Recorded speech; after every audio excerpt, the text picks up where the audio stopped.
few years that clearly show that companies that fail to focus on and fail to recognize the value of customer service and customer experience really are putting themselves at risk. Just a couple of quick points to illustrate that. 73%, that's almost 3/4 of buyers, point to customer experience as an important factor in their purchasing decisions. Almost 2/3, 65% of buyers find that a positive experience with a brand is more influential than great advertising.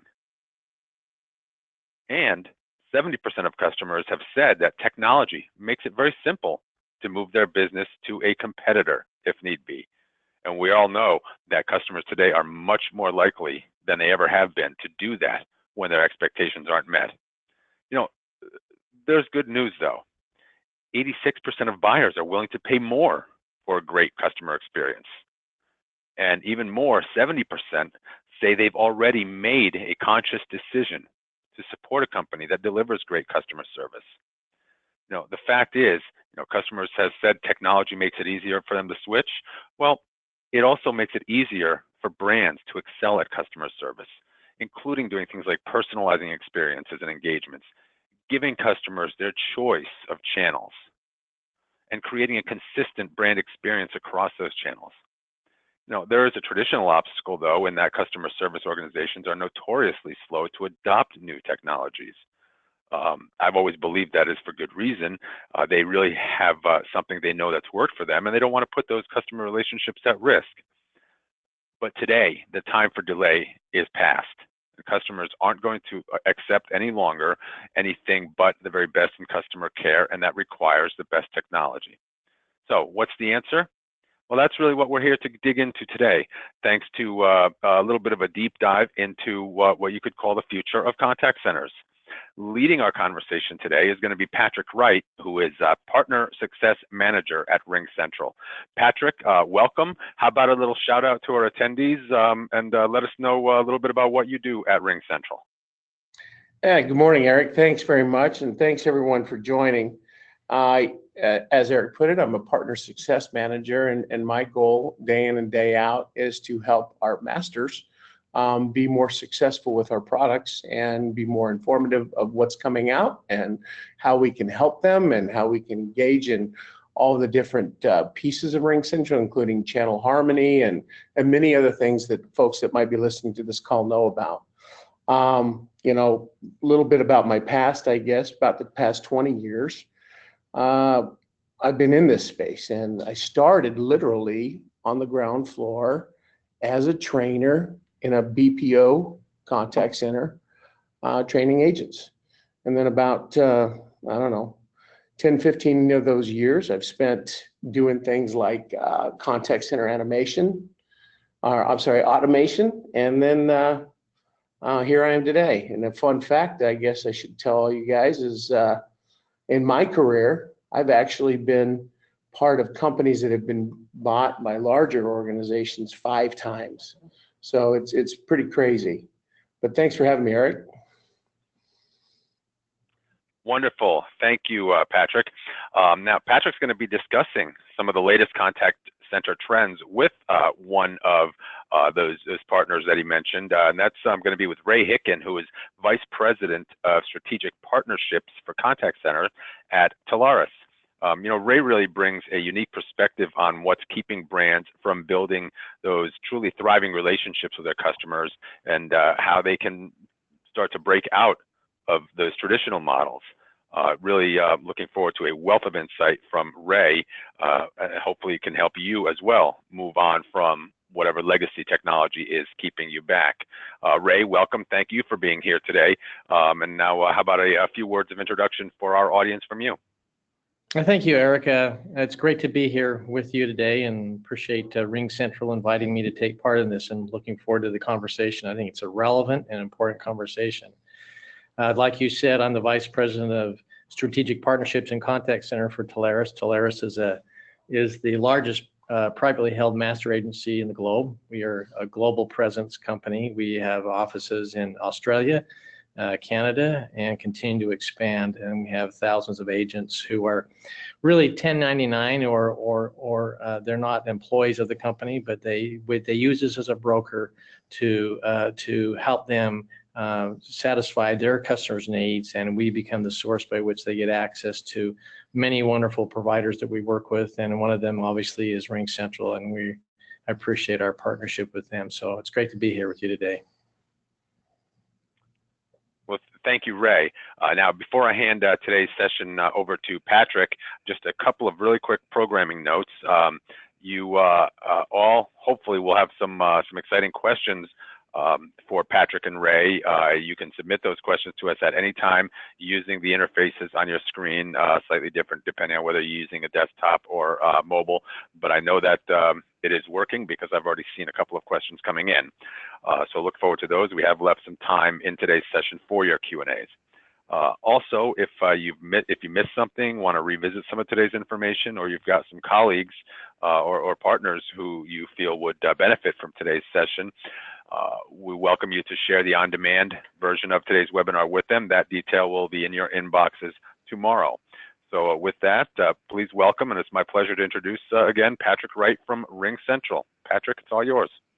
Thanks so much. And again, Ray, thanks for being here. You know, we've been together a little bit, I guess, past 4 or 5 years, but even in the last 2 or 3, we've seen some huge disruptions. We're going to dig in a bit today and talk about a few of them. One of them is going to be absolutely around the customer experience, or as we refer to it as the CX. And secondly, we're going to talk about this huge demand going into the cloud solution and what it's all about. So, you know, today we know that the customers are abandoning products and services because of poor customer experiences that aren't personalized, that aren't fast, and they're not the channel of choice. Ray, tell me what you're seeing in the contact center experience as far as customer demands and as far as customer expectations. Well, Patrick, I think that the contact center becomes the first line of contact between a business and their customer, and it plays a vital role in influencing that customer experience. And in their quest to constantly raise the bar in the customer experience, the businesses are investing more and more in the contact center and in terms of people and the technology. And there are a lot of emerging technologies like artificial intelligence and omni-channel that are helping and improving the engaging customer experience. And customers in turn are more demanding than they ever have been today.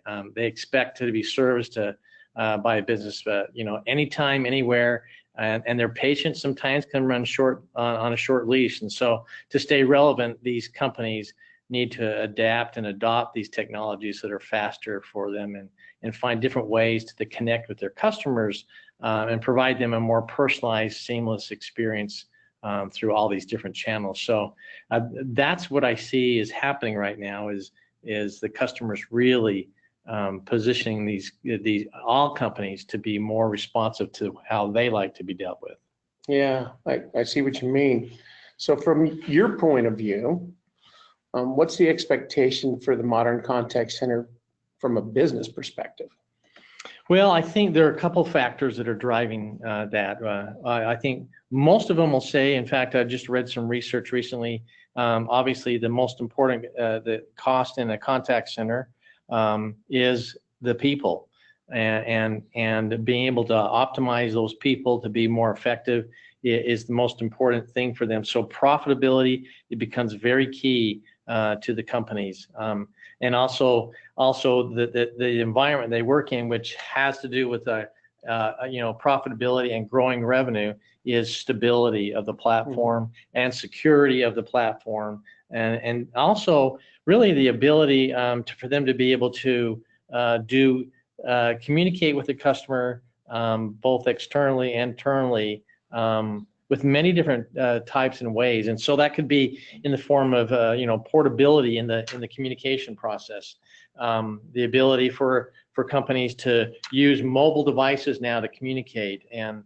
that's a great example of what RingCentral has done with their platforms. We actually use at Telarus RingCentral and the portability allows us to do a lot, not only with our customer base, but internally. So I think those are the kinds of things that businesses are really focusing on is those particular areas I just mentioned.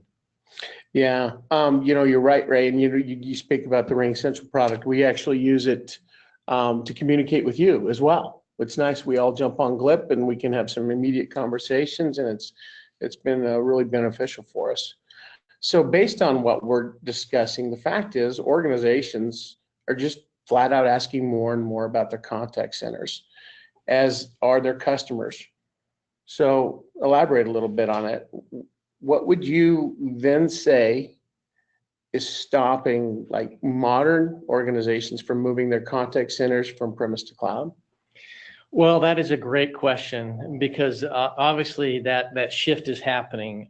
If we establish as a baseline here that the cloud contact center industry is about $6.2 billion and will grow to $25 billion in the next 5 to 6 years, and that only a small percentage, maybe 15 to 18%, are currently in the cloud. There's a lot of premise-based companies out there, and yet in the next 5 years we'll see that penetration into the cloud go up to about 50%. That's a significant jump. So we're in this craze right now of tremendous growth, and what I think is the problem for some of these companies as they look at it, there is a little bit of a fear factor, fear of probably some of the unknown. There's a fear of the cloud. There's a fear of what that means to them to make that move. There's talk about security. Is it more secure to be in a cloud environment? That many of the companies believe it is more secure to stay in a premise environment, but that I think has been debunked. And then also there's concerns of losing control. There is a loss of control, or in my opinion, really you gain control of a better business practice by allowing your people to work on things that are more important. And I just want to point out that if people want to go to my LinkedIn page, I did an article back in March that went through this whole idea about the decision to go from premise to cloud, and people can see that, where I go through several areas for them to be able to consider. And I talk about, the CapEx, OpEx, and in installation. I talk about speed of implementation. I talk about, the effect on training or the experience, and really what's best for the companies in disaster recovery. So I kind of go through and talk about this decision. It's not a small decision for these companies, especially the larger they are. It's a big decision. And so helping them to be able to understand that debunking some of these things is really important to help them see that. And I think companies like Ring Central can help in that transition. Well, we hope to, that's for sure. When we talk about roadblocks, you just mentioned a few, but, talk about a few of maybe some of the physical roadblocks that you see getting over to the cloud. Well, I think part of that is, we got, there's actually, the equipment or the infrastructure that's in place. What are we going to do with all that? We've invested a lot of money into that. There's also people and relationships that are a factor in that, or roadblocks for them. I mean, we got a lot of people who are managing this premise solution, and a lot of experience there. And what do we do with these people? I think there's a lot of things you can do, and you don't have to look at it as a negative, but it's really an opportunity to grow your business in different ways and use those resources in different ways where they can be more valuable and leverage what the cloud can really do. And I think those are some of the roadblocks that companies have. But I think that it's an easy conversation to have once you actually have them look at the flexibility and the ease of moving to the cloud, that it's not as difficult as they may make it sound that it is. Yeah, I agree. I've pretty much been touching cloud products for half of my career, at least a minimum. And I would tell you that the word cloud is somewhat ambiguous to some, but not as much as it used to be. One of the things we talk about also is the risk of organizations not going to the cloud and staying on-prem. Can you chat about that a little bit? Yeah, I think there's significant risk. I mean, as we've already established, the customers and are out there who they want to talk when they want to talk with the company and how they want to talk with them or communicate with them or be serviced. And if there is not an adaptation or adopting these changes, these advances in technology like artificial intelligence and using omni-channel to be able to have people communicate the way they want to communicate, there's a real risk of losing customers and losing money, and therefore there's a loss of growth and a loss of profitability. I was reading a research study just recently, and the most important thing that a survey of leaders of contact centers, of large contact centers and small contact centers, the most important thing to them was the customer experience. It rose above things like NPS, CSAT, service levels, the true customer experience, the feedback score, what kind of experience they have. So there is a huge risk if they don't respond and adapt to this, that they'll start losing customers. And that goes back to the idea that these kinds of decisions are now not just being made by people in IT,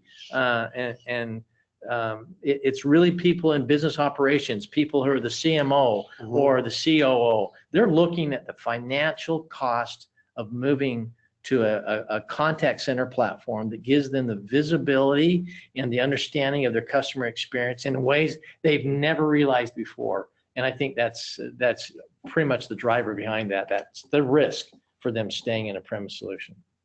Yeah, that's a great answer. I appreciate that. Let's get into your partners a little bit. You talk to your partners, and your partners go out there and talk to the world. How are you having how are you talking to your partners to enable them to have conversations with the rest of the world, with the organizations out there? Well, Telarus is a great organization, and we care a lot about our partners because they are our business. Between our supplier relationships and our partners, they're the reason we're here. And so we work really hard at helping our partners understand and shift into this new market. A lot of our partners have been in the telecommunications area for years, and we're helping them to shift to spend time in this area where there's so much revenue opportunity and growth opportunity, and to do things like get higher in the stack as they sell and pull through all the stuff they really know. And getting higher in the stack to us is in one of the areas is getting into contact center. And so we're training them on things. We have trainings for them. We give them questions. We help them get beyond what they know right now, and to be able to trust us at Telarus to help provide them with a team that provides them with the tools to be able to make that shift. And then we have great providers that really understand this space, and they're working very hard to help our partners make that transition.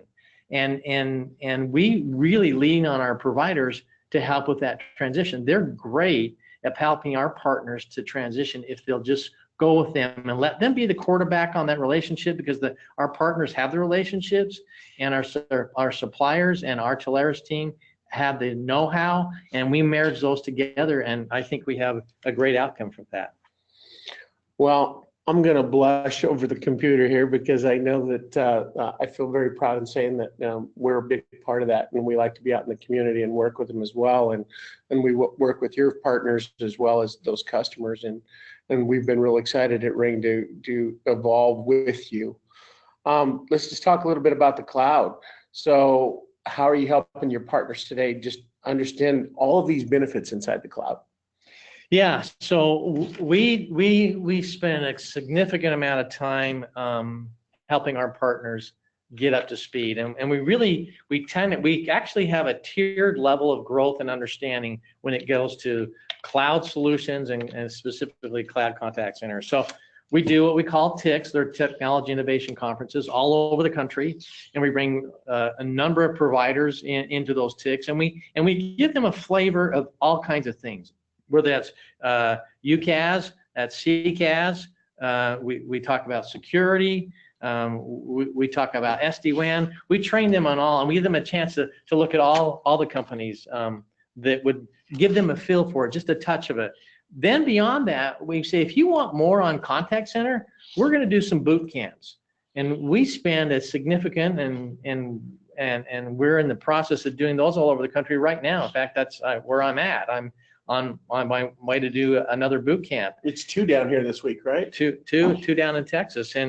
And so we spend 4 intense hours with, 3 or 4 of our providers, teaching them and helping them get deeper into understanding the contact center space. Beyond that, when we get people really moving their business practice to contact center, we have an advisory board.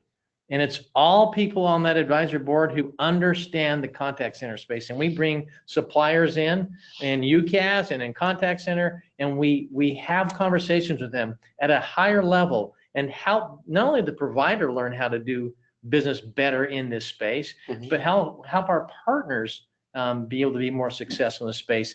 And so we have this tiered growth where they get a deeper and a deeper understanding, and we kind of bring them, it's just kind of like going from high school to college to graduate school, and we're helping them really up their game. And so there's some of them have made that major shift, and they've gone from selling very little contact center and UCaaS to selling a tremendous amount. In fact, their whole business practice is focused on that. And we're excited about that. When we see that kind of shift, it's great. Well, I want to be, on board with all of that as much as you guys are. And it's really, I don't know, it's very exciting that we're getting to that point. What is the driving force, Ray? What is the driving force behind all these changes? What is it?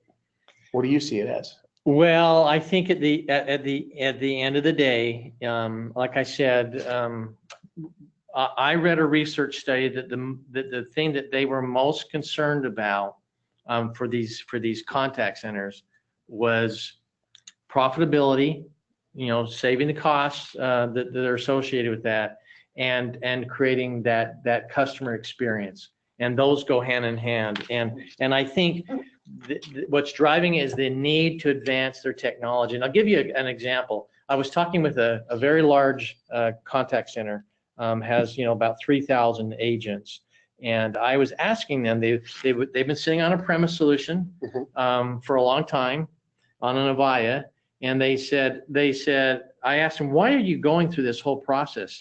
And they made a very compelling case to me. They said, look, we have this many agents. We could go to 6,000. We're growing so rapidly right now. We could go to 6,000, but financially we can't sustain it.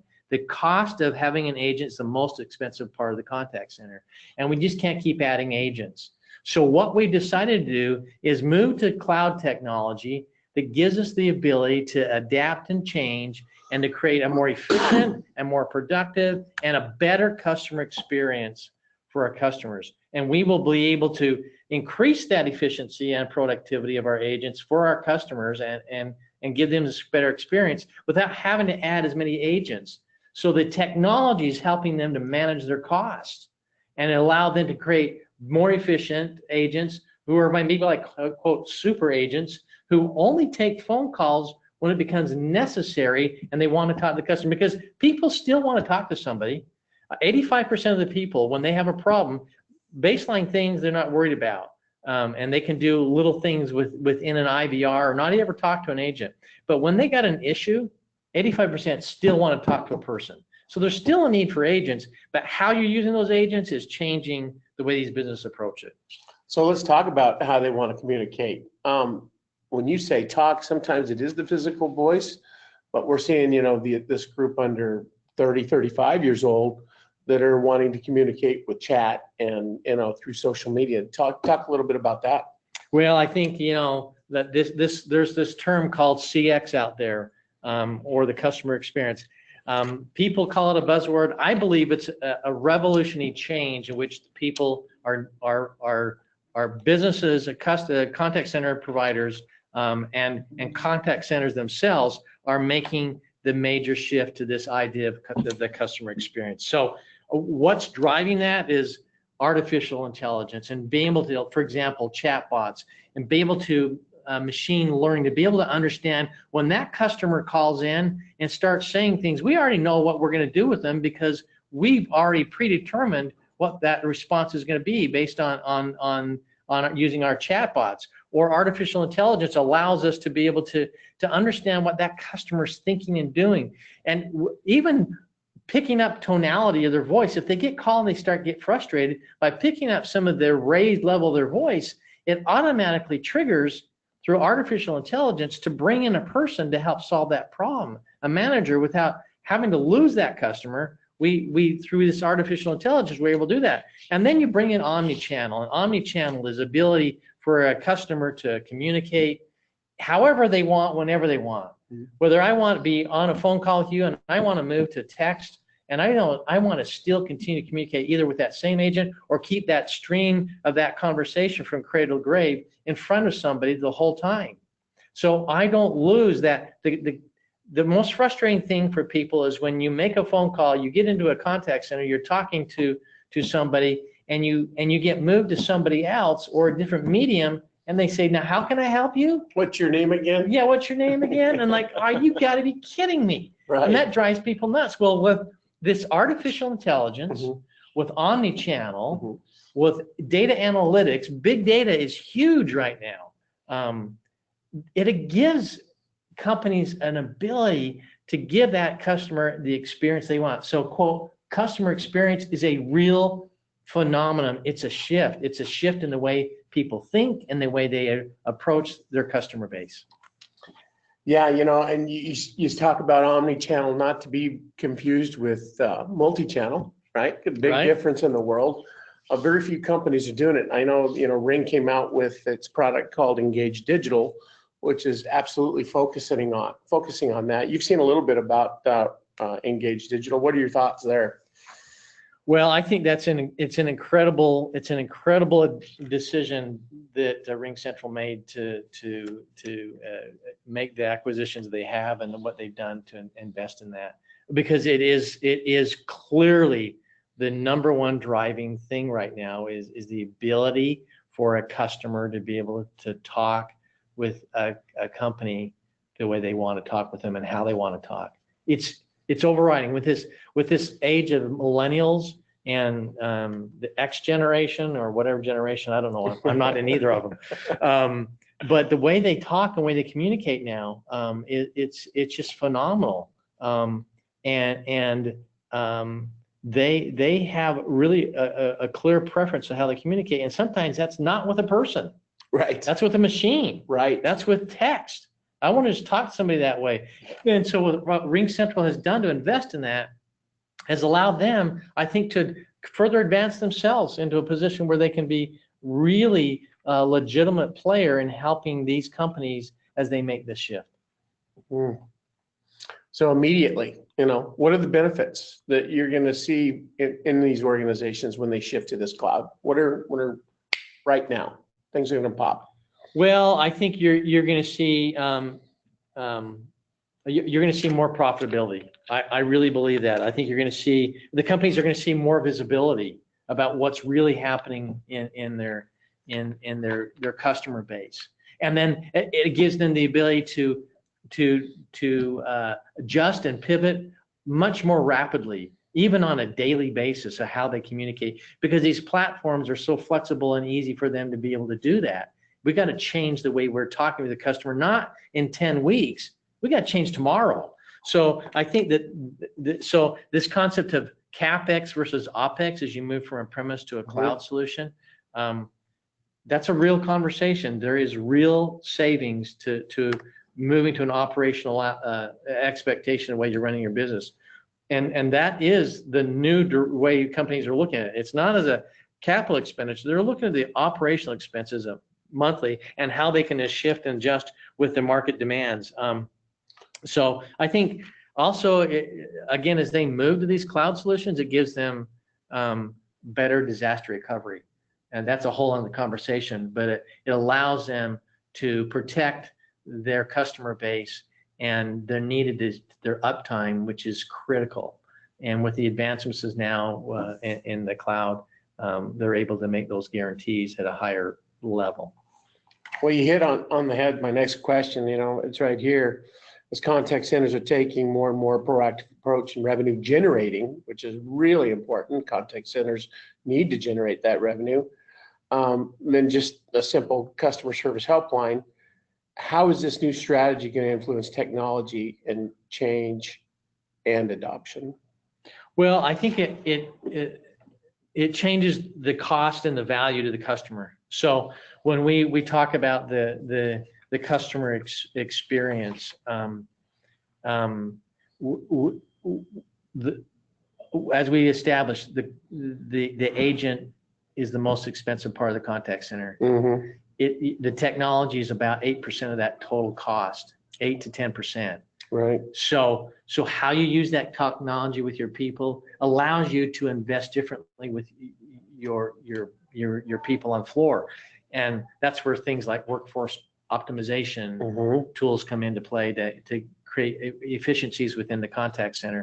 And then you create, again, I mentioned this before, kind of like the super agent. Right. So I can take care of my customers' needs in a lot of different ways before they ever have to talk to an agent. But when they talk to that agent is really good and able to really focus in on that customer's specific needs. Because again, we have big data analytics, right, that allows us to have visibility into that customer. I mean, we've heard a lot about big data, right? Big Mm-hmm. data analytics. Mm-hmm. We've heard the negative when we talk about Mark Zuckerberg and Facebook, and he's sitting in front of Congress and he's being grilled on having all this information. Right. Well, contact centers are gathering a lot of information to help them better take care of that customer. Mm-hmm. That's big data.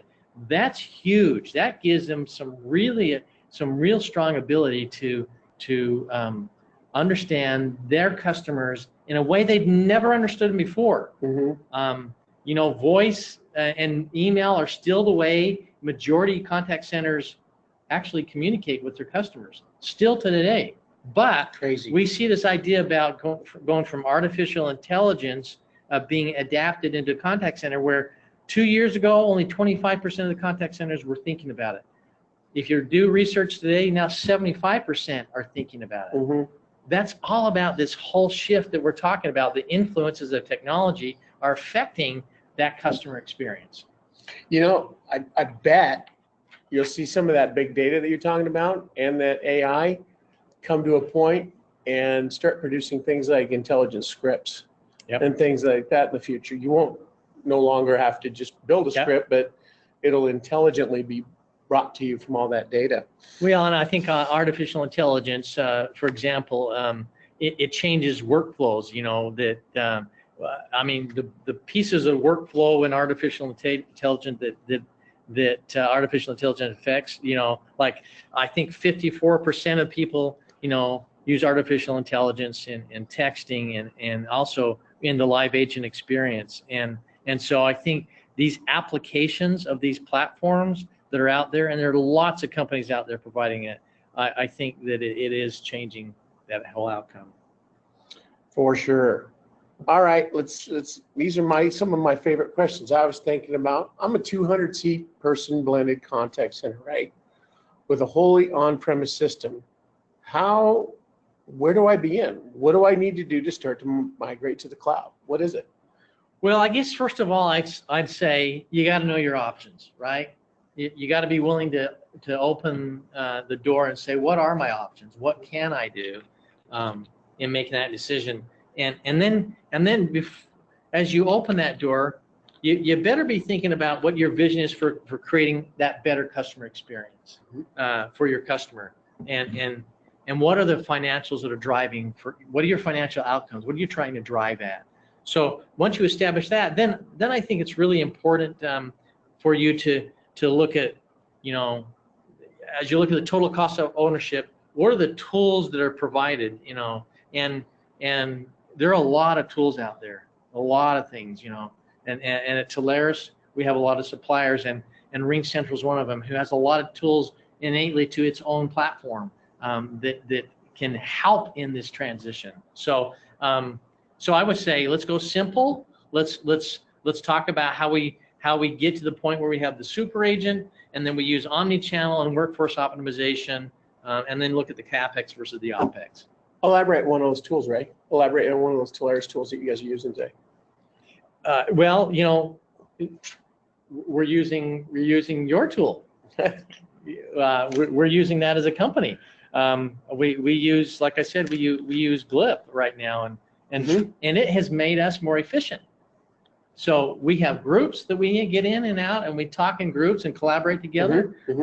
Or from my mobile phone, I can get someone get a hold of me any way they want and how they want within these groups, and I can have good communication with Run them. a video, doesn't really matter. Do a video, send a document, all within that. It's incredible what we're able to do. So you guys are a perfect example of this transition. Well, we appreciate that.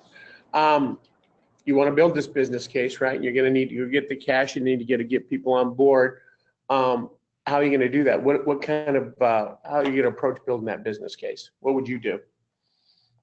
Well, I think I would again, I would probably look at where my costs are and what that transition is going to be like to move to a cloud solution. What are my existing costs? And again, that's the total cost of ownership, and then doing the analysis of the return on investment and making that shift. I think you got to think about your people and how you use those people more efficiently. But at the end of the day, when we talk about the customer experience, we want to make that customer come back to me time and time again. And how do we do that? And it can't be on old legacy technology that's not driving these changes. And fortunately, for most people, everything has been moved to the cloud, and it gives them the flexibility to do that. So I think as an organization, that's where you start. You start looking at where my costs are and where I'm going to make that shift, and how I'm going to make that shift, and what technologies will help me make that shift. Yeah, I think that's a really important point. Cost is always something that everyone's looking at. But associated and hidden back in the days of getting contact center and the attrition rates that I used to see in agents, a lot of that we found out, you know, in just the recent times was poor software. Just getting frustrated, being able to navigate through the software they have on there. And that cost of losing that training that you'd put into that agent walks out the door across the street for, you know, $1 more is really part of that measurement that you want to do. So not only are we measuring just the costs to start this business case, but I think we're also need to roll up, hey, we're going to lose folks. We're literally people are going to walk out the door if we're not innovative and keeping them interested in doing their job. Yeah, I think, you know, and we talk about business world today. Most businesses will say or should say at least, their most valuable resource and asset is their people. And in a contact center, the attrition rate sometimes as high as 70% turnover.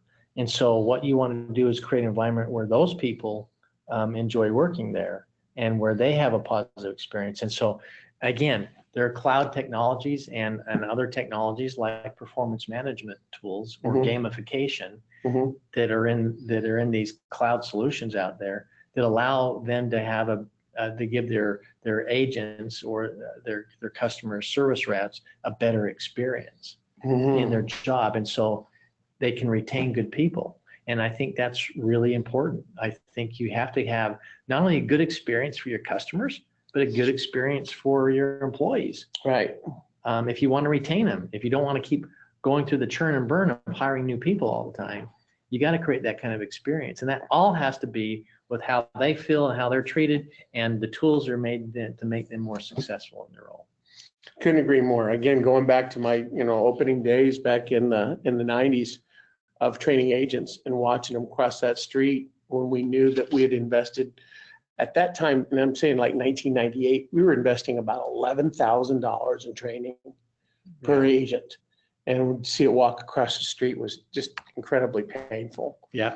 All right, so moving on, you know, what would you recommend organizations to look for in a cloud solution partner? Well, I think you got to look at several factors. I think what you're trying to, when you're making that decision, because there's a lot of them out there, right? There's a lot of choices that they have out there. So I guess my question is, how are they viewed in first of all, maybe you'd use analyst reports. They're not the end all, but at least they give you a view. You know, you're using Forrester or the Gartner Magic Quadrant. That gives you an idea of who the major players are and who's leading in the space. But I like the Baird too. That's a good report that's out there, right? Yep. So I think you look at that. I think you look the company as a whole, where they're going with their technology as a company, and not only the sales process, but I think you need to really look hard and long at the post-sales experience, because that can make the difference, because you're making a long-term investment with a company. You want to make sure that's a really good experience for your company. And so how they onboard you, how that implementation process goes for you. Is it easy? It's amazing to see that companies out there will buy a particular platform and put it in play, and then they'll never utilize or optimize the tool. Right. They've been sold all these great bells and whistles, but they never take the time to learn how to use them. And so a company that helps them make that transition, a company that helps them to optimize their solution in the contact center is critical. Do they have a plan for me? Or are they just trying to sell me something and move on? Right. So I think understanding how that company approaches the business, knowing that they have cutting edge technology and they're committed to that. You know, I've seen RingCentral over the last few years make significant investments in cutting edge technology, keep abreast and stay in front of it as a supplier in this space. Right. And it's paying off because people are seeing it. And then how they get serviced, what their experience is, cradle to grave, from beginning to end, is really important. Because all the work happens and people think it all happens on the sales front. Well, that's where when you make the sale, that's where really the customer experience starts for them with you. Well, we're getting close to the end of the hour, but I wanted to ask one more question. What do contact center teams look like in a cloud solution to you? What does a team look like? Well, I think I think the team who are running the contact center, it's changing, right? So you've got you maybe have fewer people in IT managing it because it's been moved to the cloud, right? You don't have to invest those resources in a lot of people in IT. And that's not a bad thing. Helping those people find their value within the company and other places that can help build your business, you still need them, right? So some people who move from a premise to a cloud, they're worried about losing their job. I just think it looks a little different. I think it's the people are managing it and understanding it because of these cloud solutions. They allow people in operations or managers of the contact center to have the ability to make changes within the platform itself on the fly. That's really easy. It's not a complex thing anymore. And so I think that's the kind of people that are running those things more. So you're maybe a little more agile on the IT side and a little less thin, but also you're using those people in other areas that can really help the company, and you're utilizing more maybe the super agent. That's what it looks like now. I mean, you've got maybe you may have, like that customer example I gave, maybe you have fewer agents, but this agents you have are really, really good and they're really effective. And like the idea of a super agent, that they can handle multiple types of channels of communication. They can do chat and email, they can do voice, but they're very effective, and they're only taking on those issues that require them to address that, and they got a team specialized in that. So I think that it's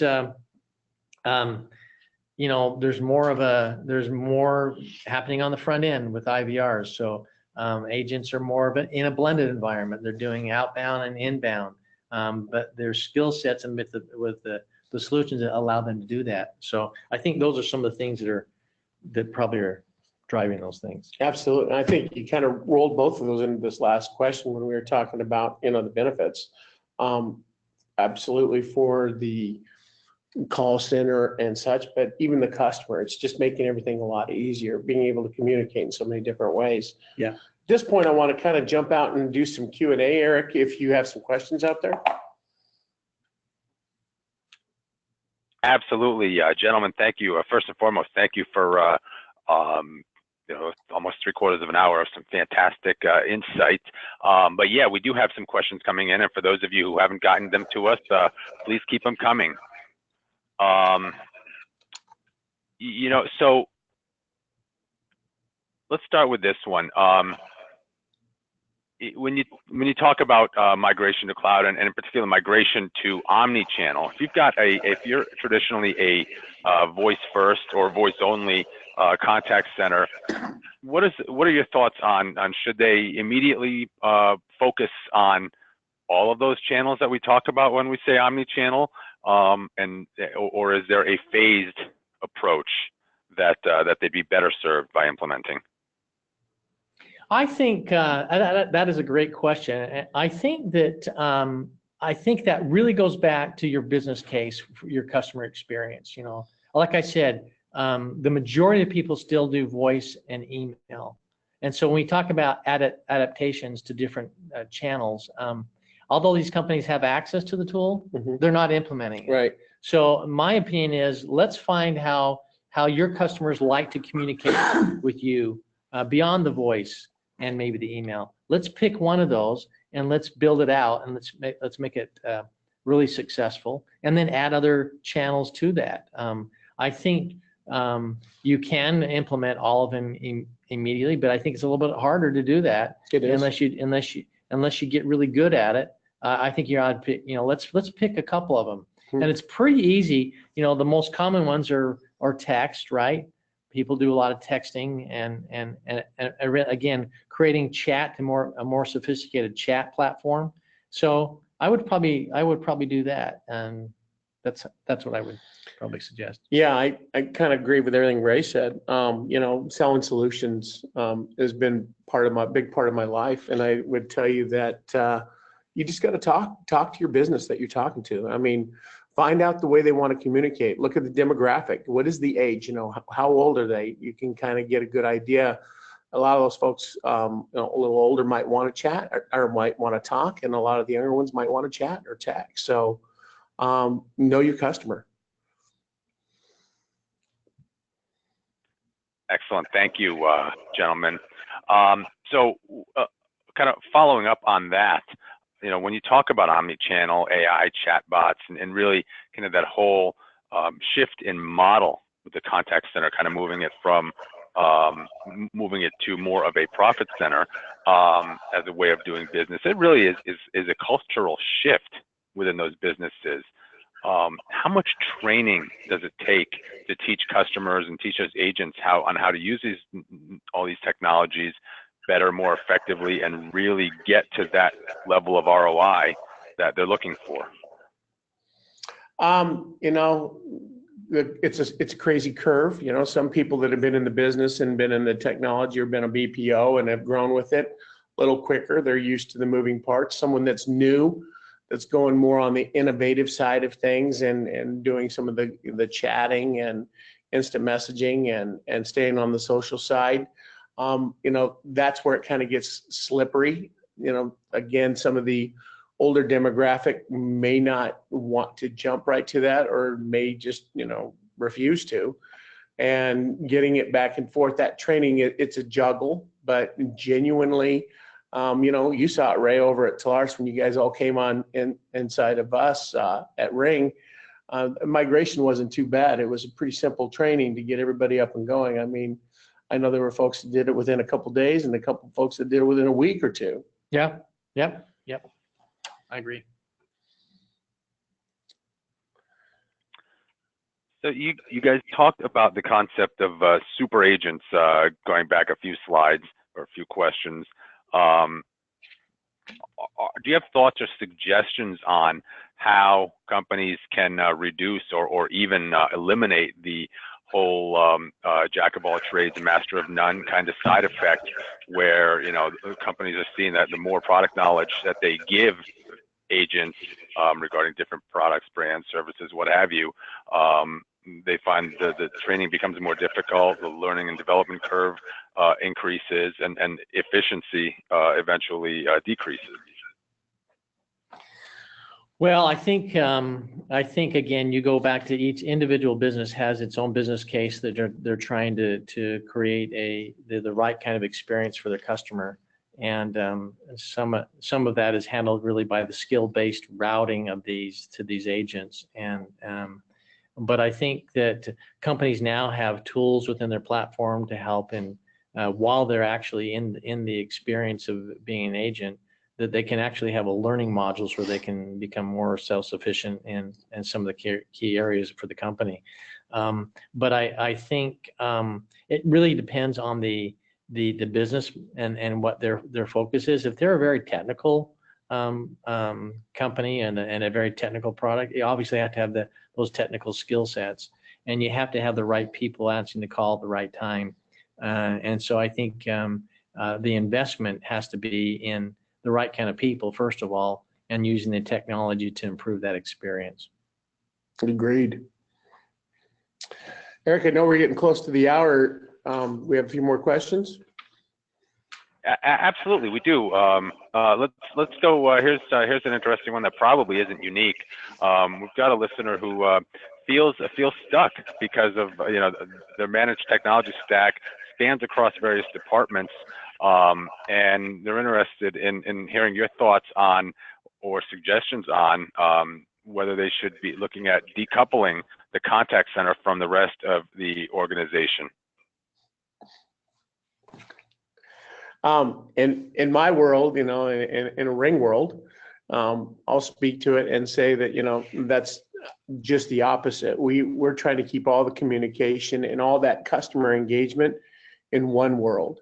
And the way that we do that is the collaboration tool, and we have the UC product, and we have the CC product, and all the appliances that are touching that. That whole experience in keeping it together gives you the analytics and the historics that you need to have good communications with those customers. Ray, you got some thoughts on that? Well, if I understand the question correctly, it's like, do I decouple the call center from the rest of the company, the business side of the company? It's not in the call center, and I think that depends on each company and their is the contact center a part or the part of the company that's driving the revenue, and I think having agents who are focused and in that group focused on their role and their job makes a huge difference. Then, because I know in some contact centers there's a bleed over into people who are not actually agents on phone calls, taking phone calls and making phone calls. There's some of the business people are picking up those phone calls. I think that's a cost play. I don't think as a long term is the best play. In that way, I think you have to decouple that away from the group. More as a discipline than actually a technology decoupling. Yeah. When we talk about analytics, and obviously there's a lot of conversation around analytics and the contact center and the customer experience, are there specific analytics or specific reporting capabilities that clients or agents are going to be looking for with these new cloud capabilities? Good. Well, ask the question again. I'm trying to understand what you're getting at there. Well, are there specific analytics, specific reports, specific data points that clients and or contact center managers, I guess, and agents or agents are going to be looking for, or will have access to, is maybe a better question, that they may not have had previously? Oh yeah, I mean there are huge capabilities that come from this data analytics. I mean it gives you slices of the pie in many different ways, and I wouldn't have time here to articulate all those, but I'm telling you that the visibility that you have with the analytics is probably there's no limit to that. You will be able to have access to understanding each of your customers' buying behaviors, their habits, how they like to be dealt with, when they like to be dealt with, and even their profile about what makes them tick, what is in their life that drives them to do certain things as they work with you as a customer. I just think that some of the things that we're picking up with analytics today are incredible and gives you some visibility that we've just never been able to see before. Again, that's because of the technology. It gives us that understanding, and gathering that big data gives us that understanding of what the customer experience is like. I can't wait for the speech analytics to get even better so they can recognize the tone when I'm a little ticked off on the call. And they're doing it more and more. Right. All right, Eric, we got one more and we're going to have to jump off of this. So if there's anything else that we can answer real quick. Yeah, let's, I think we can certainly get you one more. So outside of, again, a lot of talk about omni-channel AI, are there other PaaS or SaaS features that you see coming down the road, kind of the forward-looking or forward-thinking kind of wrap-up question here? I think we got a lot on our plate right now, be honest with you, and just adoption to those technologies and the adoption into the cloud is probably more than most people can handle. I mean, AI is a big proponent of things. I mean, right now, everyone kind of just throws that word out there and doesn't know what it means. I think we're going to have to refine and define that a lot more, but there is plenty of new technology stack inside of the cloud, which has given us all an advantage out here for sure. Well, excellent. Again, Patrick and Ray, thank you so much for not only spending some time with your little interview, but also taking some time to answer some of our audience questions. That does take us to the end of the time that we have today. So a big thank you to all of our audience members for taking some time out of what I'm sure are very, very busy days for you as well. Hope you found some value in this. If you have additional questions out from Ring Central or from Telarus, contact information will also be in your inboxes tomorrow. So certainly feel free to follow up as necessary. Again, thank you to everybody for joining us. That does it for today, and have a wonderful afternoon, everybody.